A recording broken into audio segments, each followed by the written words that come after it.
2 തിമോത്തിയോസ് 4-ാം അധ്യായം 2 Timothy chapter 4 verse 17 വായിക്കുന്നു. എല്ലാവരും ശ്രദ്ധിക്കുക. കർത്താവോ എനിക്ക് തുണ നിന്നു, കർത്താവോ എനിക്ക് തുണ നിന്നു, പ്രസംഗം എന്നെ കൊണ്ട് നിവർത്തിക്കുവാനും, പ്രസംഗം എന്നെ കൊണ്ട് നിവർത്തിപ്പാനും, സകല ജാതികളും കേൾക്കുവാനും, സകല ജാതികളും കേൾക്കുവാനും എന്നെ ശക്തീകരിച്ചു. എന്റെ ദൈവം എന്നെ ശക്തീകരിച്ചു.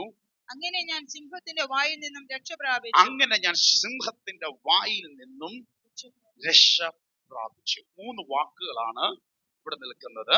കർത്താവോ എനിക്ക് തുണ നിന്നു. Lord stood with me. ദൈവം എനിക്ക് എന്ത് ചെയ്തു? തുണ നിന്നു, എന്നോട് ഒപ്പം നിന്നു. അടുത്തത്, ദൈവം എന്നെ എന്ത് ചെയ്തു? ശക്തീകരിച്ചു. ഉറക്കെ പറ, ശക്തീകരിച്ചു. ആദ്യം എന്താണ് നമ്മൾ പറഞ്ഞത്? ദൈവം തുണ നിന്നു. 2, ദൈവം ശക്തീകരിച്ചു. അടുത്തത്, സിംഹത്തിന്റെ വായിൽ നിന്നും എന്നെ എന്ത് ചെയ്തു? രക്ഷിച്ചു, ഡെലിവർ ചെയ്തു, എന്നെ റെസ്ക്യൂ ചെയ്തു, എന്നെ എന്ത് ചെയ്തു? രക്ഷിച്ചു. ഈ 3 വാക്കുകൾ പറഞ്ഞ് നമ്മൾ ആത്മനിയോഗത്തോടെ നിങ്ങൾക്ക് വേണ്ടി, നിങ്ങളുടെ വിഷയത്തിന് വേണ്ടി നമ്മൾ നമ്മളത് പ്രാർത്ഥിക്കാൻ പോവുകയാണ്. ഈ വചനം എന്ന് പറയുന്നത്, ഇനി എല്ലാവരും ശ്രദ്ധിക്കാം. തിമോത്തിയോസ്, അതായത് അപ്പോസ്തലനായ പൗലോസ് തന്റെ വിശ്വാസത്തിന്റെ നിജപുത്രനായ ആത്മീയ പൈതലായ പുത്രനായ തിമോത്തിയോസിന് എഴുതുന്ന ലേഖനം. ഈ 2-ാം ലേഖനം എന്ന് പറയുമ്പോൾ തന്റെ നിര്യാണകാലം, പൗലോസിന്റെ മരണസമയത്ത് എഴുതപ്പെട്ട ഒരു ലേഖനമാണ് ഈ ലേഖനം. ജീവിതത്തിന്റെ അവസാന സമയത്ത് മരിക്കുന്നതിന്, രക്തസാക്ഷി മരണത്തിന് തൊട്ട് മുമ്പുള്ള നാളുകളിൽ തിമോത്തിയോസിന് എവിടെ കിടന്ന് ഇടുന്നറിയാമോ? കാരാഗ്രഹത്തിൽ കിടന്ന് എഴുതുന്ന ലേഖനം. ഇനി എല്ലാവരും ശ്രദ്ധിക്കണം. അപ്പൊ കാരാഗ്രഹത്തിൽ വിസ്താര സമയങ്ങളുണ്ട്. പക്ഷെ അവിടെ നിൽക്കുമ്പോ പറയാണ്, ആരും എനിക്ക് തുണ നിന്നില്ല. ആരും എനിക്ക് എന്ത് ചെയ്തില്ല? തുണ നിന്നില്ല. അതിന്റെ 16 വായിക്കുമ്പോൾ, അല്ലെങ്കിൽ അതിന്റെ 14 തൊട്ട് വായിക്കുമ്പോൾ, ചെമ്പ് പണിക്കാരൻ അലക്സാണ്ടർ എനിക്ക് വളരെ ദോഷം ചെയ്തു. ശ്രദ്ധിച്ചോണം, ആരും എനിക്ക് തുണ ഇല്ലെന്നും മാത്രമല്ല, ഒരുത്തൻ എനിക്ക് എന്ത് ചെയ്തു? ഭയങ്കരമായ ദോഷം ചെയ്തു. ചരിത്രം ഇതാണ്. ഹല്ലേലൂയ. നീറോ ചക്രവർത്തിയുടെ മുമ്പാകെ അപ്പോസ്തലനായ പൗലോസ് നിൽക്കുമ്പോ ഒരുത്തൻ പോലും കൂടെ നിന്നില്ല. നമ്മുടെ വിഷയത്തിൽ ആരും എന്റെ കൂടെ നിന്നില്ല, ഒരുത്തനും കൂടെ നിന്നില്ല.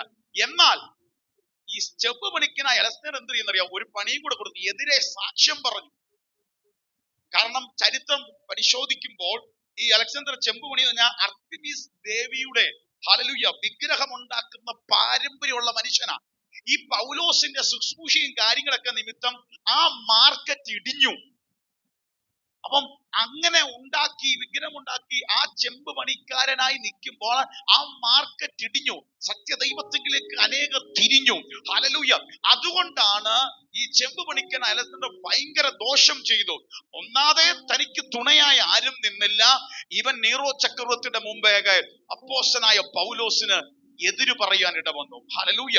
അപ്പോഴാണ് എന്നിട്ടാണ് തിമോത്തിയോസിന് പറയും, ഇങ്ങനെയൊക്കെ എനിക്ക് സംഭവിച്ചപ്പോഴും, ആരും എന്റെ കൂടെ നിൽക്കാതിരുന്നപ്പോഴും, ചിലരെനിക്ക് ദോഷം ചെയ്തപ്പോഴും, കർത്താവ് എനിക്ക് തുണ നിന്നു.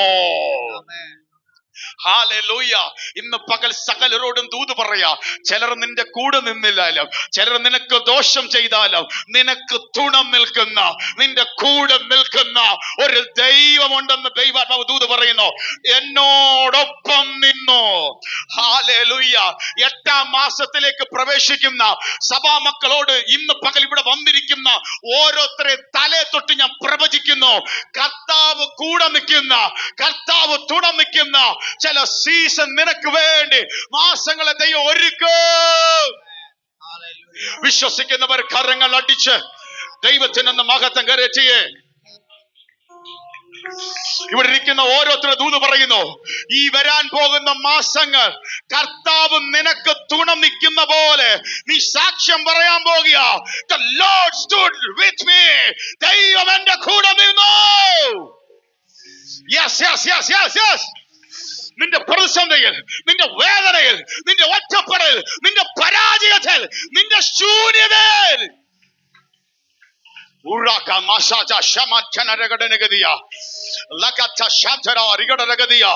നിങ്ങളുടെ നാവ് കൊണ്ട് പറയാൻ പോകുക, ദൈവം എന്റെ കൂടെ നിന്നു. കർത്താവ് നിന്നോടൊപ്പം നിൽക്കാൻ പോവുക.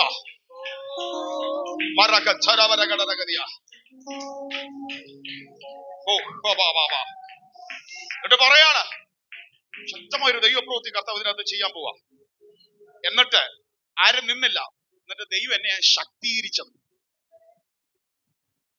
ചക്രവർത്തിയുടെ മുമ്പിൽ ധൈര്യത്തോടെ നിൽക്കാനും ചോദിച്ചവരുടെ മുമ്പിൽ സുവിശേഷത്തിന്റെ വചനം പറയാനും എന്റെ വായെ തുറന്ന് കർത്താവ് എന്നെ ശക്തീകരിച്ചു. ആമേൻ, ഹല്ലേലൂയ. സ്ട്രെങ്തൻ മീ, എന്നെ ശക്തീകരിച്ചു. സകല ജാതികളും കേൾക്കത്തക്കവണ്ണം ധൈര്യമായിട്ട് തനിക്ക് വാദിക്കാൻ, തന്റെ കാര്യം പറയാൻ ദൈവം ശക്തീകരിച്ചു. കൂടെ തുണ നിൽക്കുക മാത്രമല്ല, നിന്റെ ബലഹീനതയിൽ നിന്നെ ശക്തിപ്പെടുത്താനായി നിന്റെ കൂടെ നിൽക്കുന്ന ദൈവം.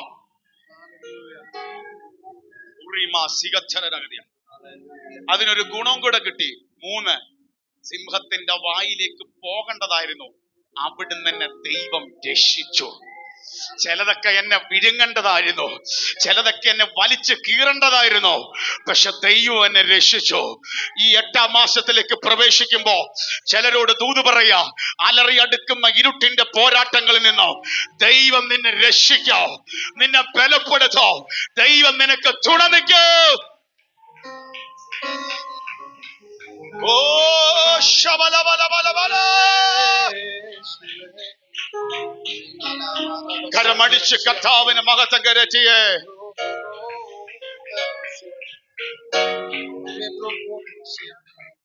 ആമേൻ. എബ്രായർ 13:6 എന്താ പറയുന്നേ? കർത്താവ് എനിക്ക് തുണ, ഞാൻ പേടിക്കുകയില്ല. മനുഷ്യൻ എന്നോട് എന്ത് ചെയ്യാൻ പറ്റും എന്ന് നമുക്ക് ധൈര്യത്തോടെ പറയാം. എബ്രായർ 13:6, ഹീബ്രു 13:6, കർത്താവ് എനിക്ക് തുണ, കർത്താവ് എനിക്ക് തുണ. അവിടെ പറയുന്നുണ്ടോ? കർത്താവ് എനിക്ക്, ഞാൻ പേടിക്കുകയില്ല. മനുഷ്യൻ എന്നോട് എന്ത് ചെയ്യും? ഇതാണ് പൗലോസ് പറഞ്ഞത്. കർത്താവ് എനിക്ക് തുണ, ദൈവം എന്നെ ശക്തീകരിച്ചു, സിംഹത്തിന്റെ വായിൽ എന്നെ രക്ഷിച്ചു. അമ്മേ, ആരും ഇല്ലായിരുന്നു, ഉള്ളവൻ എനിക്ക് ദോഷം ചെയ്തു. ചെമ്പ് പണിക്കാനായി അലക്സാണ്ടർ എനിക്ക് ദോഷം ചെയ്തു, പക്ഷെ കർത്താവ് എനിക്ക് തുണ, എന്റെ കൂടെ നിന്നെന്ന്. Hallelujah, hallelujah. ഇംഗ്ലീഷിന്റെ മലയാളം വായിക്കുമ്പോ മലയാളം എങ്ങനെയാണ്? എന്നോടൊപ്പം നിന്നു, എന്നോട് ഒപ്പം നിന്നു, എനിക്ക് തുണ നിന്നു. ആമേൻ. സങ്കീർത്തനം 23:4 പ്രസിദ്ധമായ വചനം, കൂരില് താഴ്വര കൂടി നടന്നാലും ഞാൻ ഒരനർത്ഥം ഭയപ്പെടുകയില്ല, നീ എന്റെ കൂടെ ഇരിക്കുന്നല്ലോ. കൂടിരിക്കുന്ന, തുണ നിൽക്കുന്ന ദൈവം, ശക്തീകരിക്കുന്ന ദൈവം, വിടിവിക്കുന്ന ദൈവം, കൂടുള്ള ദൈവം. 1-2 വചനം പറഞ്ഞിട്ട് ദൂത് പറയാൻ പോകും. യെശയ്യാവ് 43:2 ബൈബിൾ പറയുന്നു, നീ വെള്ളത്തിൽ കൂടെ കടക്കുമ്പോൾ ഞാൻ നിന്റെ കൂടിരിക്കും, നീ നദിയിൽ കൂടെ കടക്കുമ്പോൾ അതിന്റെ മീതെ, നീ തീയിൽ കൂടെ നടന്നാൽ വെന്തു പോകത്തില്ല. വെള്ളത്തിൽ കൂടെ നടക്കുമ്പോൾ ഞാൻ നിന്റെ കൂടെ, നദിയിൽ കൂടെ കിടക്കുമ്പോൾ ഞാൻ കൂടിരിക്കുന്നതിന്റെ റിസൾട്ട് അത് നിന്റെ മീതെ കവിയത്തില്ല. നദി എവിടെ ആയിരിക്കും? നീ സേഫ് ആയിരിക്കും. നീ തീ കൂടെ കടന്നു പോയാൽ, തീ കൂടെ കടന്നു പോകേണ്ടി വരാം, ചില വേദന കൂടെ കടന്നു പോകാം, പക്ഷെ നീ വെന്തു പോകത്തില്ലെന്ന് ദൈവത്തിന് ഉറപ്പ് പറയുകയാണ്. ഹല്ലേലൂയ. അഗ്നിജാല നിന്നെ വേറെ ചിലരെ ദഹിപ്പിക്കും, കർത്താവ് തുണ നിന്ന നിന്നെ ദഹിപ്പിക്കത്തില്ല. ഹല്ലേലൂയ. പാസ്റ്ററെ, ഞാൻ വല്ലാത്ത വേദനയിൽ കൂടാണ് ഈ 7ാം മാസത്തിന്റെ അവസാന ദിവസം നിൽക്കുന്നത്, പക്ഷെ നിന്നോട് ദൂത് പറയുന്നു, അത് നിന്നെ ദഹിപ്പിക്കാൻ പറ്റത്തില്ല. കർത്താവ് നിനക്ക് തുണ.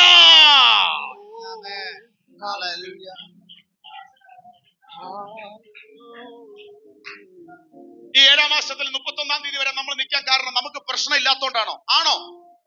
നമ്മുടെ ഭാരപ്പെടാത്തോണ്ടാണോ? നമ്മൾ ഉടയപ്പെടാത്തോണ്ടാണോ? നമ്മൾ ഒറ്റപ്പെടാത്തോണ്ടാണോ? നഷ്ടങ്ങൾ ഒരു നഷ്ടവും സംഭവിക്കത്തില്ല, അതുകൊണ്ടല്ല. എത്രയൊക്കെ നഷ്ടം സംഭവിച്ചു, എത്രയൊക്കെ ഉടയപ്പെട്ടു, എത്രയൊക്കെ കരഞ്ഞു, 1000 പ്രാവശ്യം നിരാശകൾ വന്നില്ലേ, പക്ഷെ എന്തുകൊണ്ടാ നിന്നത്? കർത്താവ് തുണ നിന്നു. ആമേൻ, ആമേൻ. അടുത്തിരിക്കുന്നവർ തൊട്ടിട്ട് പറയും, ഇതുവരെ നിന്നത് കർത്താവ് തുണ നിന്നോണ്ടാന്ന് പറ. ആമേൻ. യെശയ്യാവ് 40:29 പറയുന്നു, അവൻ ക്ഷീണിച്ചിരിക്കുന്നവർക്ക് ശക്തിയെ നൽകുന്നു, ബലമില്ലാത്തവർക്ക്. കർത്താവ് എന്നെ ശക്തീകരിച്ചു. ആരുമില്ലാത്തപ്പോൾ നമ്മൾ ഉടയും, പക്ഷെ ദൈവം അവനെ ശക്തീകരിച്ചു. യെശയ്യാവ് 40:29 പറയുന്നു, ബലമില്ലാത്തവർക്ക് അവൻ എന്ത് ചെയ്യുന്നു? ഇതെല്ലാം എവിടെ കിട്ടുന്നേ? കർത്താവല്ല. നേരത്തെ കർത്താവിന്റെ ദിവസം സാമ്പാസ് ഓർപ്പിച്ചോലെ, ആരുടെ സന്നിധിയിൽ കാത്തിരിക്കണം? കർത്താവിന്റെ സന്നിധിയിൽ കാത്തിരിക്കുന്നവന് ഒരു തിക്കും തിരക്കും കാണിച്ചാൽ അവന് കർത്താവ് തുണയാണ്. അതുപോലെ സിംഹത്തിന്റെ വായിൽ അവൻ എന്നെ രക്ഷിച്ചു, വിടിവിച്ചു, റെസ്ക്യൂ ചെയ്തു, എനിക്ക് വേണ്ടി ഹെൽപ്പ് ചെയ്ത് എന്നെ ഡെലിവർ ആക്കി. 2 കൊരിന്ത്യർ 1:8, 9, 10, 11 വാക്യങ്ങൾ വായിക്കുമ്പോ ആ വാക്യം പെട്ടെന്ന് വായിച്ചു. 2 കൊരിന്ത്യർ, 2 കൊരിന്ത്യർ chapter 1 verse 8-11.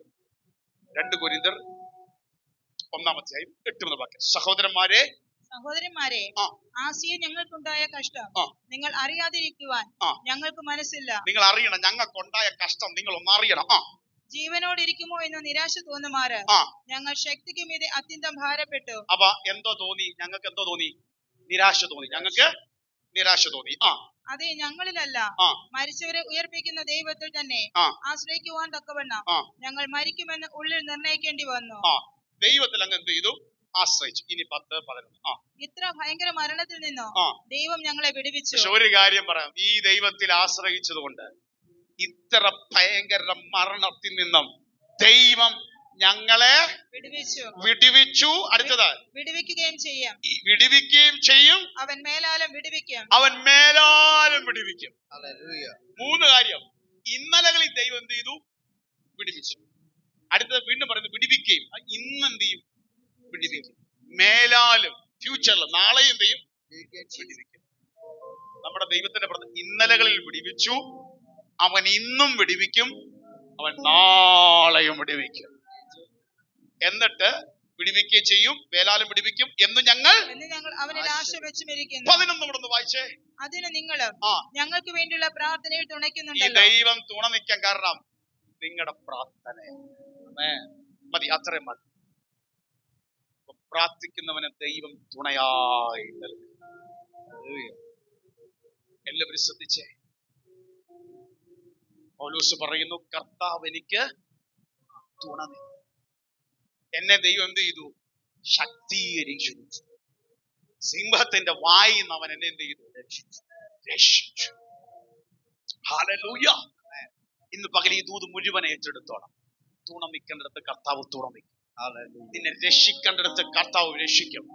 ഹല്ലേലൂയ. ശക്തീകരിക്കേണ്ട മണ്ഡലങ്ങളിൽ ദൈവം എന്ത് ചെയ്യും? ശക്തീകരിക്കും. ഇതെല്ലാം സംഭവിച്ചാൽ ഒരാളുടെ ഉദാഹരണം പറഞ്ഞു. ചില നിയമങ്ങൾക്ക് വേണ്ടി, ചിലർക്ക് വേണ്ടി തലയെ കൈവച്ചു എന്ന് നമ്മളൊന്ന് പ്രാർത്ഥിക്കാം. ഭയങ്കര വിടുതലായിരിക്കും. ആ വചനം ഒന്ന് കയറാൻ വേണ്ടി അല്പനേരം ഞാനൊന്ന് വെയിറ്റ് ചെയ്യുന്നത്. ഭയങ്കര ദൈവസാന്നിധ്യം ഇറങ്ങി ചിലരുടെ ജീവിതത്തിൽ ഒരു വ്യത്യാസം കർത്താവ് ചെയ്തിരിക്കുന്നു. ഹല്ലേലൂയ. ഞാനിവിടെ വർഷിപ്പ് ചെയ്തുകൊണ്ടിരുന്നപ്പോ ഹല്ലേലൂയ ഞാനൊരു ആത്മാവിന്റെ വെളിപ്പാട് ബോധ്യം തരികയാണ്. ഹല്ലേലൂയ. നമ്മൾ ചില ജംഗ്ഷനിലൊക്കെ ചെല്ലുമ്പോൾ ഈ റെഡ് സിഗ്നൽ വരുമ്പോൾ വണ്ടി എല്ലാം അങ്ങ് സ്റ്റോപ്പ് ആവും. പക്ഷെ ആ റെഡ് സിഗ്നൽ മാറി ഗ്രീനിലേക്ക് വരുമ്പോഴത്തേക്ക് വണ്ടികളെല്ലാം സ്റ്റക്കായി കിടന്ന വണ്ടികളെല്ലാം ചലിച്ചു തുടങ്ങുന്ന പോലെ ഇവിടെ വർഷിപ്പ് ശക്തമായി സാന്നിധ്യം ഇറങ്ങിയപ്പോൾ ആത്മാവ് പറയുന്നു, 8-ാം മാസം മുതൽ ഹല്ലേലൂയ സ്റ്റക്കായി കിടന്നതിനെല്ലാം ഒരു ചലനങ്ങൾ ഉണ്ടാകുന്ന പോലെ.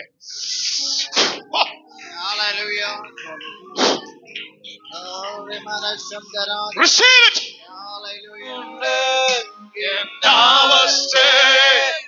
Thank you for your glorious presence. ഇന്നും ജീവിക്കുന്നു യേശുവേ, യേശു വന്നിട്ടുണ്ട് എൻ അവസ്ഥ മാറ്റാൻ. ഇന്നും ജീവിക്കുന്നു യേശുവേ, യേശു വന്നിട്ടുണ്ട് എൻ അവസ്ഥ മാറ്റാൻ. കരങ്ങളെ ഉയർത്തി എല്ലാവരും പാടിയേ. ജീവിക്കുന്നു യേശുവേ, യേശു വന്നിട്ടുണ്ട്, യേശു വന്നിട്ടുണ്ട്. കർത്താവിനോട് പറ, എന്റെ അവസ്ഥ മാറാൻ. ചില അവസ്ഥകൾ സിറ്റുവേഷൻ ചേഞ്ച് ആകട്ടെ. ജീവിക്കുന്നു യേശു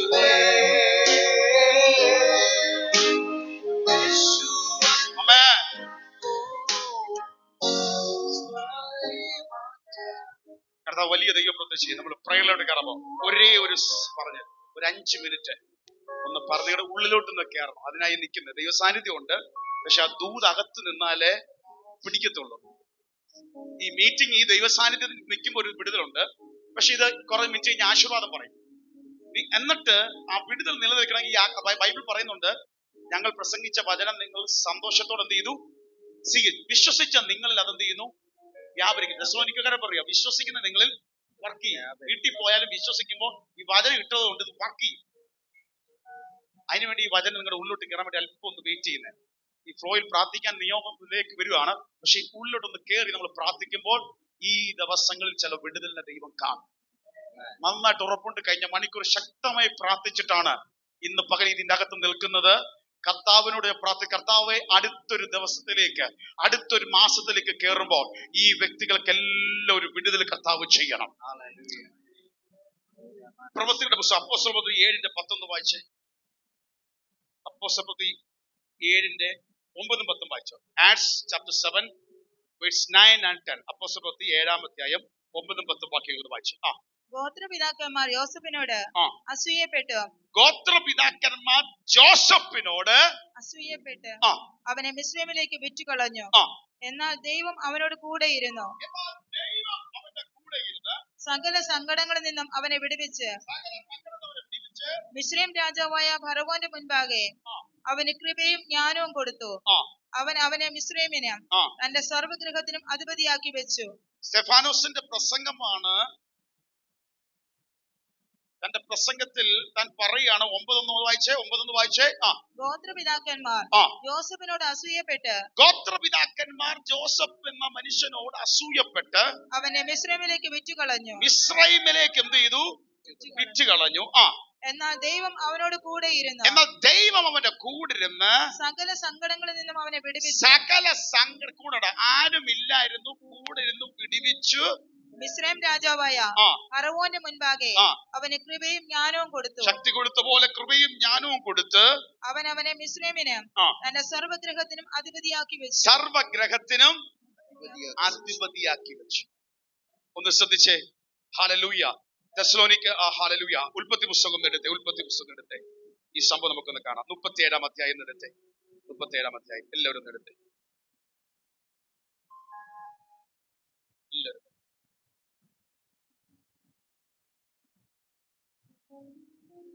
അവിടെ നമുക്ക് ജോസഫ് സ്വപ്നം കാണുന്ന ഒരു അനുഭവത്തെ നമുക്ക് കാണാം. ജോസഫ് യാക്കോബിന്റെ വാർദ്ധക്യത്തിലുള്ള മകനാണ്. 37:3. ഇനി ഞാൻ പറയുന്ന ഭാഗങ്ങൾ മാത്രം വായിച്ചാൽ 37:3 വായിച്ചേ. ജോസഫ് വാർദ്ധക്യത്തിലെ മകനാകൊണ്ട് ഇസ്രായേൽ എല്ലാ മക്കളിലും വെച്ച്, അതായത് യാക്കോബ് എല്ലാ മക്കളിലും വെച്ച് അവനെ അധികം സ്നേഹിച്ച് ഒരു നിലയങ്കി അവൻ എന്ത് ചെയ്തു? ഏറ്റവും സ്നേഹിക്കുന്ന മകനായതുകൊണ്ട് എന്ത് ചെയ്തു? നിലയങ്കി. വാർദ്ധക്യത്തിലെ മകനായതുകൊണ്ട് വസ്ത്രമൊക്കെ ഒരുക്കി കൊടുത്തു. പക്ഷെ ഈ ജോസഫ് സ്വപ്നം കാണുന്നവനാണെന്നോ സ്വപ്നം കണ്ടു. താൻ കണ്ട 2 സ്വപ്നങ്ങളും എന്ന് പറയുന്നത് തന്റെ സഹോദരന്മാരെക്കാൾ അമ്മയപ്പന്മാരെക്കാൾ ഒരു ഉയർച്ച കിട്ടുന്ന സ്വപ്നമാണ്. എന്തോ സ്വപ്നം കണ്ടത്? ഉയർച്ച കിട്ടുന്ന. കാരണം വയലിൽ നിൽക്കുമ്പോൾ തന്റെ കറ്റ ഉയർന്നു നിൽക്കുന്നു, ബാക്കിയുള്ളവരുടെ കറ്റ എന്ത് ചെയ്യുന്നു? താണ് വണങ്ങുന്നു. സൂര്യനും ചന്ദ്രനും ബാക്കി 15 നക്ഷത്രങ്ങളും ഇവനെ എന്ത് ചെയ്യുന്നു? വണങ്ങുന്നു. സ്വപ്നം കാണുക. ഇതിന്റെ അർത്ഥം എന്താ? അപ്പനും അമ്മയും സഹോദരങ്ങളും വണങ്ങുന്ന ലെവലിലേക്ക്, ഒരു പൊസിഷനിലേക്ക് ഇവനെ കൊണ്ടുവരും. ഈ 2 എണ്ണം പറഞ്ഞപ്പോ സഹോദരനും അപ്പനും അമ്മയ്ക്ക് എന്തോ ഉണ്ടായി? നീരസം ഉണ്ടായി, അസൂയ തോന്നി. ഞാനതാ പറഞ്ഞത്, ആരും കൂടെ നിന്നില്ലേലും ആര് തുണ നിൽക്കും? കർത്താവ് തുണ നിൽക്കും. ഇനി സംഭവം, ഈ സഹോദരനെ കണ്ടപ്പോൾ ഭയങ്കര ദേശീയ അസൂയ. ഇവൻ വരുന്ന കണ്ടപ്പോൾ ആൾക്കാർ പറയാണ്, 19:20 വായിച്ചു. 19:20. അതാ സ്വപ്നക്കാരൻ വരുന്നു, വരുവേ, നാം അവനെ കൊന്ന് ഒരു കുഴിയിൽ ഇട്ട് കളക, ഒരു ദുഷ്ടമൃഗം അവനെ തിന്നുകളഞ്ഞു എന്ന് പറയാം. അവന്റെ സ്വപ്നങ്ങൾ എന്താകുമെന്ന് നമുക്ക് കാണാമല്ലോ എന്ന് തമ്മിൽ പറഞ്ഞു. അവന്റെ സ്വപ്നം എന്താവും നമുക്കൊന്ന് കാണണം. അവൻ പറഞ്ഞത് എന്തുവാ? ഹല്ലേലൂയ. ഭയങ്കര ഉയർച്ച കിട്ടും, അപ്പനും അമ്മയൊക്കെ വണങ്ങും. ഇതല്ലേ സ്വപ്നം കണ്ടത്? ഒരു കാര്യം ചെയ്യാം, അവനെ പിടിച്ച് നമുക്ക് കൊന്നുകളയാം. സ്വപ്നം എന്താവും നമുക്ക് കാണാമല്ലോ. ഒരു പരിഹാസത്തോടെ. ഇപ്പൊ തീർത്ത് കളയാമെന്ന് പറഞ്ഞു. അല്ല, അതാ നേരത്തെ പൗലോസ് പറഞ്ഞു, ആരും എനിക്ക് എന്തില്ല, തുണം നിന്നില്ല. ചെമ്പ് മണിക്കാരൻ അലക്സാണ്ടർ എനിക്ക് ദോഷം ചെയ്തു. ഇതാരാ ദോഷം ചെയ്യാൻ ചിന്തിച്ച? സ്വന്തം സഹോദരങ്ങൾ. ചിലപ്പോഴൊക്കെ നമ്മുടെ ജീവിതത്തിനകത്ത് ഏറ്റവും വേണ്ടപ്പെട്ടവർ നിങ്ങൾക്കെതിരെ ദോഷം ചെയ്തു എന്നൊരു വേദന ഉള്ളിനകത്ത് കാണും. പക്ഷെ ഒന്നും ഭാരപ്പെടണ്ട, തുണ നിൽക്കുന്ന ഒരു കർത്താവ് കൂടെ ഉണ്ടെന്ന്. Hallelujah, hallelujah. പക്ഷേ ആ പെട്ടെന്നാണ് കേട്ടോ, എത്ര ദോഷം ചെയ്യാൻ നിന്നാലും ചിലതിനെ ദൈവം തിരിക്കും. രൂപൻ പെട്ടെന്ന് പറയുന്നുണ്ട്, നമുക്ക് ജീവഹാനി വരുത്തണ്ട, അവനെ എന്ത് ചെയ്യണ്ട, കൊല്ലണം. എന്നിട്ട് താരോട്ട് വായിച്ച് 23-24 വായിച്ച്. യോസഫ് തന്റെ സഹോദരന്മാരുടെ അടുക്കൽ വന്നപ്പോൾ അവൻ ഉടുത്തിരുന്ന നീലങ്കി അവർ ഊരി. അപ്പൻ കൊടുത്ത നല്ലൊരു അങ്കി എന്ത് ചെയ്തു? ഊരി. അപ്പൊ സ്നേഹിച്ചിട്ട് പക്ഷെ സഹോദരന്മാർ അതെന്ത് ചെയ്തു? പിച്ചിച്ചീന്തി. എന്നിട്ട് അവനെ എടുത്തൊരു കുഴിയിലിട്ടു. അത് വെള്ളമില്ലാത്ത പൊട്ടക്കുഴിയായിരുന്നു. എന്നിട്ട് അവൻ എവിടെ കൊണ്ടിട്ടു? ഒരു വെള്ളമില്ലാത്ത പൊട്ടക്കുഴി കൊണ്ട് ഇട്ട് കഴിഞ്ഞപ്പോ കൊല്ലാൻ തീരുമാനിച്ചു. ഈ കൊല്ലണ്ടെന്ന് ആര് പറഞ്ഞു? രൂപയും പറഞ്ഞു. അതുകൊണ്ട് പൊട്ടക്കിണറിൽ ഇട്ടു. പക്ഷേ അടുത്തവനൊരു നിയോഗം. 26 വായിച്ചു. അപ്പോൾ യഹൂദ തന്റെ സഹോദരന്മാരോട്, നാം നമ്മുടെ സഹോദരനെ കൊന്ന് അവന്റെ രക്തം മറച്ചിട്ട് എന്ത് ഉപകാരം? വരുവീൻ, നാം അവനെ ഇശ്മായേല്യർക്ക് വിൽക്കുക. ഒരു കാര്യം ചെയ്യാം, അവനെ ഇവിടെ ഇട്ട് നശിപ്പിക്കണ്ട, പല അടിമയായിട്ട് നമുക്ക് എന്ത് ചെയ്തേക്കാം, അങ്ങ് വിറ്റേക്കാം, വിട്ടുകൾ. കൊല്ല പാപം നമുക്ക് വേണ്ട, നമ്മൾ എന്ത് ചെയ്യാം, അടിമ. അങ്ങനെ നോക്കുമ്പോൾ ഒരു മിദ്യാനെ കച്ചവടക്കാർ വരുന്നു. 28 പെട്ടെന്ന് വായിച്ചു. മിദ്യാനെ കച്ചവടക്കാർ കടന്നു പോകുമ്പോൾ അവർ യോസഫിനെ കുഴിയിൽ നിന്ന് വലിച്ചു കയറ്റി ഇശ്മായേല്യർക്ക് 20 വെള്ളിക്കാശിന് കാശെണ്ണി കോയിനെണ്ണി എന്ത് ചെയ്തു? വിറ്റു. അതാ പറഞ്ഞത്, ഗോത്രപിതാക്കന്മാർ അസൂയ പൂണ്ട് ജോസഫിനെ അടിമയാക്കി വിറ്റു. Hallelujah, hallelujah. വന്ന ദൂതിലേക്ക് ശ്രദ്ധിച്ചോണം, കർത്താവ് തുണ നിൽക്കുന്നത്. എന്നിട്ട് തന്റെ ഡ്രസ്, ഊരിയ ഡ്രസ് ഉണ്ടല്ലോ, അങ്കി എടുത്ത് ഒരു മൃഗത്തെ കൊന്ന്, ഹല്ലേലൂയ, അതിന്റെ രക്തം പുരട്ടിയിട്ട് അപ്പന്റെ അടുത്ത് കൊണ്ട് കാണിച്ചപ്പാ, നമ്മുടെ മോനെ, നമ്മുടെ സഹോദരനെ ദുഷ്ടമൃഗം കൊന്നുകളഞ്ഞു. ദാണ്ട് അവശേഷിക്കുന്ന ഇത്രയേ ഉള്ളൂ. ദാണ്ട് അവന്റെ ശരീരത്തിൽ ചോര, അവന്റെ ഡ്രസ്സിൽ ചോര എന്ന് പറഞ്ഞ് ഇത് കാണിച്ചു. അപ്പൻ ഏറ്റവും കരഞ്ഞു. സഹോദരന്മാരൊരിക്കൽ വലിയ ചതിയ. പക്ഷെ ഒരു കാര്യം, കർത്താവ് തുണ നീക്കും. സംഭവിച്ചത് തന്നെ എന്ത് ചെയ്തറിയാം? ഈ കച്ചവടക്കാരെ എവിടെ കൊണ്ട് വിറ്റെന്നറിയാമോ? 39 അധ്യായം എടുത്ത് അതിന്റെ 1 മുതൽ 4 വരെ പെട്ടെന്ന് വായിച്ചു. 39 അധ്യായം. എന്നാൽ യോസഫിനെ മിസ്രൈമിലേക്ക് കൊണ്ടുപോയി അവനെ അവിടെ കൊണ്ടുവന്ന ഇശ്മായേല്യരുടെ കയ്യിൽ നിന്ന് ഫറവോന്റെ ഒരു ഉദ്യോഗസ്ഥനായി അകമ്പടി നായകനായ പോത്തിഫർ എന്ന ഒരു മിസ്രൈമ്യൻ അവനെ വിലയ്ക്ക് വാങ്ങി. രാജാവിന്റെ അകമ്പടി നായകനായ പോത്തിഫർ എന്ന് പറയുന്ന ഒരു മിസ്രൈമ്യൻ വില കൊടുത്ത് അടിമയായി ജോസഫിനെ വാങ്ങി. പക്ഷേ 2-ാം വാക്യം, യഹോവ യോസഫിനോട് കൂടെ ഉണ്ടായതുകൊണ്ട് അവൻ കൃതാർത്ഥനായി മിസ്രൈമ്യനായ യജമാന്റെ വീട്ടിൽ പാർത്തു. യഹോവ അവനോട് കൂടെ ഉണ്ടെന്നും അവൻ ചെയ്യുന്നതൊക്കെയും യഹോവ സാധിപ്പിക്കുന്നു എന്നും അവന്റെ യജമാനൻ കണ്ടു. അതുകൊണ്ട് യോസഫ് അവന് ഇഷ്ടനായി ശുശ്രൂഷ ചെയ്തു. അവൻ അവനെ ഗൃഹവിചാരകനാക്കി തനിക്കുള്ളതൊക്കെയും അവന്റെ കയ്യിൽ ഏൽപ്പിച്ചു. കണ്ടോ, പോത്തിഫർ നോക്കാൻ നേരത്ത് ഒരു വലിയ സമാധാന, കാര്യങ്ങൾക്ക് അനുകൂലമാണ്. കാരണം ഈ ജോസഫിന്റെ കൂടെ ദൈവം ഉണ്ടെന്ന് മനസ്സിലാക്കി അവന്റെ വീട്ടിലെ കാര്യഗ്രഹങ്ങൾ വിചാരകനാക്കി ദൈവം ജോസഫിനെ മാറ്റാനിടയാക്കി. ഹല്ലേലൂയ. ആരൊക്കെ തള്ളിയാലും ആരൊക്കെ അടിമയായിട്ട് വിറ്റപ്പോഴും കർത്താവ് തുണ നിന്നാൽ, ഹല്ലേലൂയ, ഇവിടെ പറയുന്നു യഹോവ ജോസഫിന്റെ കൂടെ ഉണ്ടായത്. Lord was with Joseph. യഹോവ, ഹല്ലേലൂയ, ജോസഫിന്റെ കൂടെ തുണ നിന്നു. സാധാരണ അടിമ വീട്ടിൽ അടിമയായാൽ എന്നും അടിമയാണ്. പക്ഷെ അടിമയായവന്റെ കൂടെയും ദൈവം നിന്നാൽ അത്രയും ബന്ധിക്കപ്പെട്ടവനാണ്. അടിമ എന്ന് പറഞ്ഞാൽ ചങ്ങല കെട്ടിയാണ്. അവന്റെ കൂടെ ദൈവം നിന്നപ്പോൾ ദൈവം അവനെ മാനിക്കാമെങ്കിൽ ഏതൊക്കെ അടിമത്തത്തിന്റെ ബന്ധനത്തിൽ കിടന്നാലോ ദൈവം നിനക്ക് തുണ നിന്നാൽ.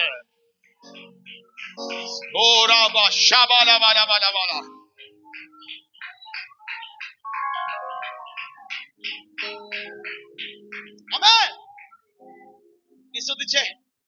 പക്ഷെ അവിടെ പോത്തിഫറിന്റെ ഭാര്യ കാരണം തെയ്യാത്ത ചെറ്റിന്റെ കാരാഗ്രഹത്തിലായി. തന്നെ പിടിച്ച് പക്ഷെ അവിടെ ഒരു കാര്യം സംഭവിച്ചു. അതിന്റെ 21ഉം 23ഉം വായിക്കുമ്പോൾ, എന്നാൽ യഹോവ യോസേഫിനോട് കൂടെ ഇരുന്നു കാരാഗൃഹ പ്രമാണിക്ക് അവനോട് ദയ തോന്നത്തക്കവണ്ണം അവന് കൃപ നൽകി. ദൈവം കൂടെ തുണ നിന്നാൽ ചിലർക്ക് നമ്മളോടൊരു ഫേവർ തോന്നിക്കും. ഞാൻ നിങ്ങൾക്ക് പറഞ്ഞ് മനസ്സിലായോ? ഹല്ലേലൂയ. നിനക്കവിടെ കാരാഗ്രഹ കിടക്കാനാ പറ്റത്തുള്ളൂ. പക്ഷെ ദൈവം നിന്റെ കൂടെ ഉണ്ടായതുകൊണ്ട് കാരാഗ്രഹ പ്രമാണിക്കും നിന്നോടൊരു ഫേവർ, നിന്നോടൊരു കൃപ കാണിക്കാൻ തോന്നാം. ഈ 8ാം മാസത്തിലേക്ക് പ്രവേശിക്കുമ്പോൾ ചിലതിനോട് ദൂത് പറയുന്നു. നിനക്ക് വേണ്ടി ചിലരോട് ദൈവം സംസാരിക്കും, ചിലരോട് ദൈവം ഇടപെടും. കാരണം ദൈവം നിനക്ക് തുണ.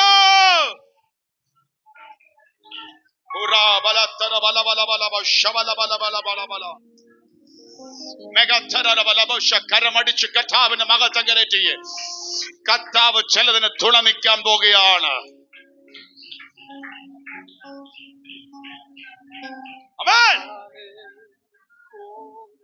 ഇനി ആ 23 ഒന്ന് വായിച്ചേ. 23 യഹോവ അവനോട് കൂടെ ഇരുന്ന്, വീണ്ടും പറയുന്നു യഹോവ അവനോട് കൂടെ ഇരുന്ന്, അവൻ ചെയ്തതൊക്കെയും സഫലമാകൊണ്ട്, അവൻ ചെയ്യുന്ന എല്ലാവരും പ്രോസ്പർ ആകുക, സഫലമാകൊണ്ട് അവന്റെ കൈക്കീഴിലുള്ള യാതൊന്നും കാരാഗ്രഹ പ്രമാണി നോക്കിയില്ല. കാരാഗ്രഹത്തിൽ ചെന്നപ്പോഴും പ്രമാണി, നീ ഇവിടുത്തെ കാര്യങ്ങളൊക്കെ, ഞാൻ ജയിലർ ആണെങ്കിലും നീ എന്റെ കൂടെ നിന്ന് കാര്യങ്ങളൊക്കെ ക്രമീകരിച്ചു, ഞാൻ എല്ലാം നിന്നെ ഏൽപ്പിക്കുന്നു. കാരണം നിന്റെ കൂടെ ആരുണ്ട്? ദൈവമുണ്ട്. കർത്താവ് തുണ. ലോകപ്രകാരം ബന്ധിക്കപ്പെട്ടവനാ, അടിമയാണ്, കാരാഗ്രഹത്തിലാണ്. പക്ഷെ അവിടെയും കർത്താവ് തുണ നിന്നത് കൊണ്ട് അവന്റെ ജീവിതം അനുഗ്രഹമായി. ഇനി ഷോർട്ടാക്കി പറയാം. കാരാഗ്രഹത്തിൽ കിടന്നു. ഈ കാരാഗ്രഹത്തിൽ കിടക്കുമ്പോ രാജാവിന്റെ പാനപാത്രവാഹനോട് രാജാവ് കോപിച്ചിട്ട് ഒരു ശിക്ഷാ നടപടിയായിട്ട് രാജാവിന്റെ പാനപാത്രക്കാരൻ എവിടെ വന്നു? ജയിലിൽ വന്നു. പക്ഷെ ജോസഫ് അവൻ കണ്ട സ്വപ്നത്തെ വ്യാഖ്യാനിച്ചിട്ട് പറഞ്ഞു, നീ അധികം താമസിക്കാതെ എവിടെ വരും? രാജാവ് പിന്നെ നിന്നെ വീണ്ടും പഴയ പോസ്റ്റ്. ഒരു കാര്യം പറഞ്ഞു, നീ എന്നെ എന്ത് ചെയ്യണം?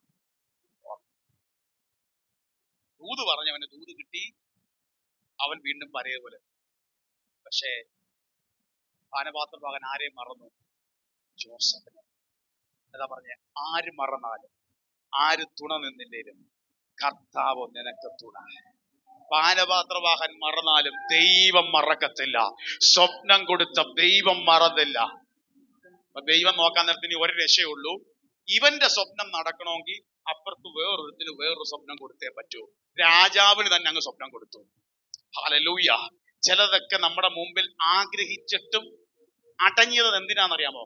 ആ കാരാഗ്രഹ ഹല്ലേലൂയ, ആ പാനപാത്രവാഹകൻ ഒന്ന് പറഞ്ഞ് റെക്കമെൻഡ് ചെയ്തായിരുന്നെങ്കിൽ ജോസഫിന് ആകെ കൂടെ കിട്ടാൻ പോകുന്നത് ജയിലിൽ നിന്ന് തൽക്കാലം ഒരു മോചനമായിരിക്കാം. പക്ഷെ നീ ചിന്തിച്ച, പ്രതീക്ഷിച്ച ആ വഴിയും അടഞ്ഞത് എന്തിനാണെന്നറിയാമോ? നീ പ്രതീക്ഷിക്കാത്ത, നീ കണ്ട നിന്നോടുള്ള വാഗ്ദത്തം നിറവേറ്റാനാണ് നിന്റെ മുമ്പിൽ ഇപ്പോ വന്നത് ദൈവം അടച്ചത്.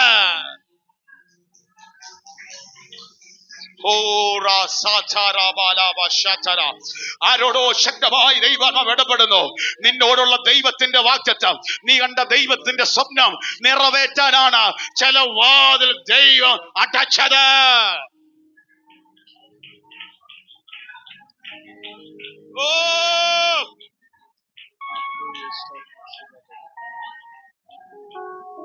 ഇനി പെട്ടെന്ന് എടുത്ത് 41 ഉൽപ്പത്തി പുസ്തകം, ജെനസിസ് 41 41 ഹല്ലേലൂയ, ആ സ്വപ്നം ഒന്ന് വ്യാഖ്യാനിച്ച് ഇനി 38 മുതൽ പെട്ടെന്ന് 38 മുതൽ 43 വരെ ഒന്ന് വായിച്ചാൽ മതി. നമ്മൾ പ്രാർത്ഥിക്കാൻ പോവാ. ഉൽപ്പത്തി പുസ്തകം 41 അധ്യായം 38 മുതൽ 43 വരെ അത് വായിക്കുന്നു. എല്ലാവരും ശ്രദ്ധിക്കാം.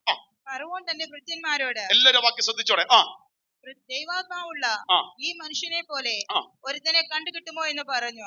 പിന്നെ ഫറവോൻ യോസേഫിനോട്, ദൈവം ഇതൊക്കെയും നിനക്ക് വെളിപ്പെടുത്തി തന്നതുകൊണ്ട് നിന്നെ പോലെ വിവേകവും ജ്ഞാനവും ഉള്ളവൻ ഒരുത്തനുമില്ല. നീ എന്റെ ഗൃഹത്തിന് മേലധികാരിയാകും. നിന്റെ വാക്ക് എന്റെ ജനമെല്ലാം അനുസരിച്ചു നടക്കും. സിംഹാസനം കൊണ്ട് മാത്രം ഞാൻ നിന്നേക്കാൾ വലിയവനായിരിക്കും എന്ന് പറഞ്ഞു. ഇതാ മിസ്രയീം ദേശത്തിനൊക്കെയും ഞാൻ നിന്നെ മേലധികാരിയാക്കിയിരിക്കുന്നു എന്ന് ഫറവോൻ യോസേഫിനോട് പറഞ്ഞു. ഫറവോൻ തന്റെ കയ്യിൽ നിന്ന് മുദ്രമോതിരം ഊരി യോസേഫിന്റെ കൈക്കിട്ടു. അവന് നേർമയുള്ള വസ്ത്രം ധരിപ്പിച്ചു. കുറച്ചു മുമ്പേ സഹോദരന്മാർ ഊരിയതാ, പക്ഷെ ദൈവം വീണ്ടും അണിയിപ്പിച്ചു.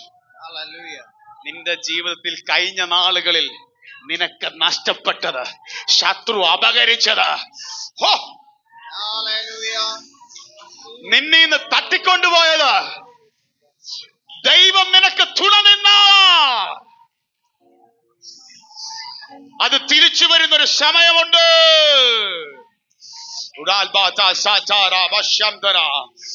അപ്പൻ തന്നത്, സഹോദരൻ തന്നത്, വലിച്ചു കീറിയത്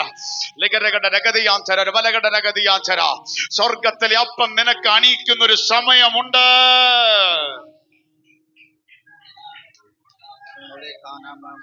എന്നിട്ട് 43 വായിച്ചു. തന്റെ രണ്ടാം രഥത്തിൽ അവനെ കയറ്റി. രാജാവ് തന്റെ രണ്ടാമത്തെ രഥത്തിൽ അവനെ കയറ്റി. മുട്ടുകുത്തുവിനെ അവന്റെ മുമ്പിൽ വിളിച്ചു പറയിച്ചു.